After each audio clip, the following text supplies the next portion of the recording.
আমাদেরকে চিনবে, আর রসুল আমাদের জন্য কাঁদবে, তাছাড়া কেউ আমাদের জন্য কাঁদবে না।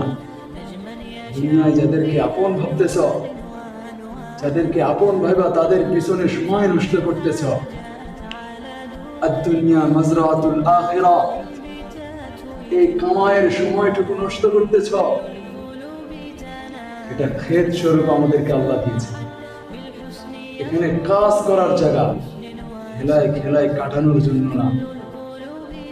কেননা কিয়ামতের দিন এমন অবস্থা হবে, হাদিসের ভিতরে আছে, আমি প্রমাণ দিতে পারবো, হাদিসের ভিতরে আছে, এক নেকির জন্য আত্মীয় স্বজনের কাছে যাবে, এক নেকির জন্য কেউ তাকে সাহায্য করবে না। সন্তান মার কাছে যাবে, মা সন্তানের কাছে যাবে, সন্তান বাবার কাছে যাবে, বাবা সন্তানের কাছে যাবে, তখন কেউ সাড়া দেবে না।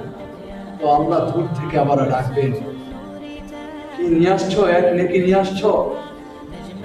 তো আল্লাহকে বলবে, আল্লাহ পাই নাই, কেউ আমাকে দেয় নাই। যাদের জন্য সময় নষ্ট করেছিলে তাদের কাছে যাও, দেখো তারা দেয় কিনা। তো কেউ সাড়া দেবে না, এক নেকি কেউ দিবে না। তো আল্লাহ অনুগ্রহ করে তাকে জান্নাত দিবে। আল-ইয়াউম, কোরআনে ইরশাদ হচ্ছে, আল-ইয়াউম লা তুযলামু নাফসুন শাইআ, কোনো মানুষের প্রতি সেদিন জুলুম করা হবে না। মান ইয়ামাল মিসকালা যাররাতিন খায়রান ইয়ারা ওয়া মান ইয়ামাল মিসকালা যাররাতিন শাররান ইয়ারা। যদি কোনো ব্যক্তি এতটুকু আমল করে থাকে, তার সেই কর্মের ফল সে পাবে। যদি এতটুকু বদ আমল করে থাকে, তার কর্মের ফল সেদিন সে পাবে। আল্লাহর ঘোষণা। এই জন্য ইমানের দাবি ছিল, আকলের দাবি ছিল যে আল্লাহকে চিনা, আল্লাহর সাথে সম্পর্ক করা, এটা ইমানের দাবি ছিল।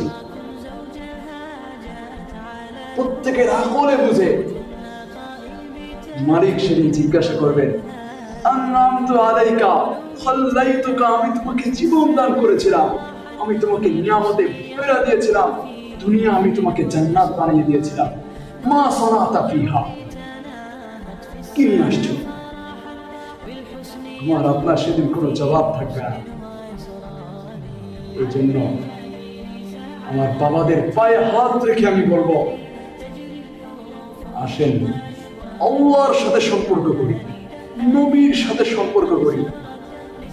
প্রশ্ন আসবে, আল্লাহর সাথে সম্পর্ক গড়বো তো গড়বো কি করা, নবীর সাথে সম্পর্ক গড়বো তো গড়বো কি করা? তো নবী আমাদেরকে বিদায় হজের স্মরণ করাই দিয়েছেন, তারাকতু ফীকুম আমরাইন, আমি তোমাদের মাঝে দুইটা জিনিস রেখে গেছি, আমি তোমাদের মাঝে দুইটা জিনিস রেখে গেছি, আল কোরআন আর সুন্নাহ। আলেমদের কাছে যান, আলেমদের কাছে যান, কোরআন ও সুন্নাহ জানেন, দেখবেন সবকিছু সল্ট হয়ে যাবে।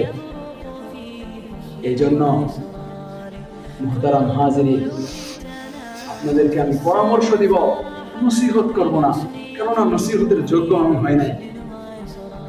পরামর্শ দিব, আসেন আল্লাহকে চিনি, আল্লাহর সাথে সম্পর্ক করি, নবীর সাথে সম্পর্ক করি। আল্লাহ